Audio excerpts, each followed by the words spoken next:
اعوذ باللہ من الشیطان الرجیم بسم اللہ الرحمن الرحیم اللہم صلی علی سیدنا و مولانا محمد و علی آل سیدنا و مولانا محمد و بارک وسلم علیہ اما بعد۔ محترم ناظرین، اگر بہت بڑی شخصیات جو عوام میں شہرت رکھتے ہوں اور نامور ہوں وہ اگر الیکشن میں ہار جائیں تو ہم کہتے ہیں کہ عوام نے بڑے بڑے برج الٹا دیے ہیں۔ یہ کوئی نیا سلسلہ نہیں ہے۔ اللہ کی قدرت کاملہ نے بھی اپنی سلطنت میں کئی دفعہ نوح کی قوم، اصحاب رسہ، سمود، عاد، فرعون، لوط علیہ السلام کی قوم، ایکا والے اور تبا کی قوم جیسے بڑے بڑے اور بے پناہ طاقتور برجوں کو الٹایا ہے۔ وہ اس قدر قوت والے تھے کہ کسی کو ان کے خلاف ایک لفظ تک بولنے کی ہمت نہ تھی۔ ان کی سلطنت میں پرندہ بھی پر نہیں مار سکتا تھا۔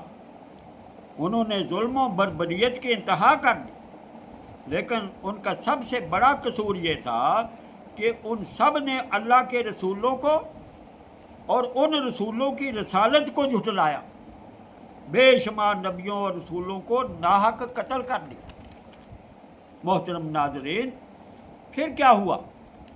آخر کار اللہ تعالیٰ کی پکڑ میں آ گئے اور ایک ایک کر کے سب تباہ و برباد کر دیے گئے، اور اس طرح اللہ کی وعید ان پر چسپاں ہو گئی۔ یہ سلسلہ نوح علیہ السلام کی قوم سے شروع ہوا۔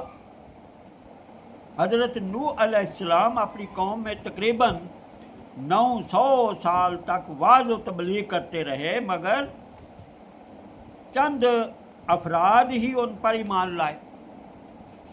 چنانچہ وہ یہ بد دعا دینے پر مجبور ہو گئے۔ انہوں نے فرمایا، اے میرے خدا، اس قوم کو تباہ و برباد کر دے اور ان کے گھروں کو بھی نیست و نابود کر دے، کیونکہ اگر یہ قوم بچ گئی تو ان سے خیر کی کوئی توقع نہیں ہے، یہ کافروں اور بدکاروں کو ہی جنم دیں گے۔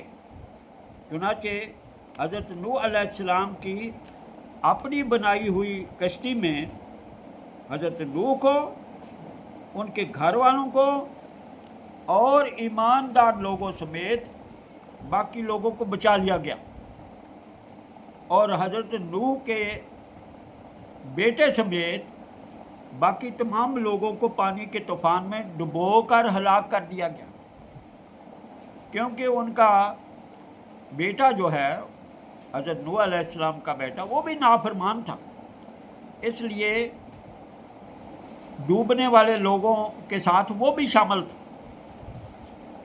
پھر حضرت ابراہیم کا زمانہ آیا تو ان کے بھانجے حضرت لوط علیہ السلام کو اپنی بہت ہی بد کردار قوم کی مخالفت کا سامنا کرنا پڑا۔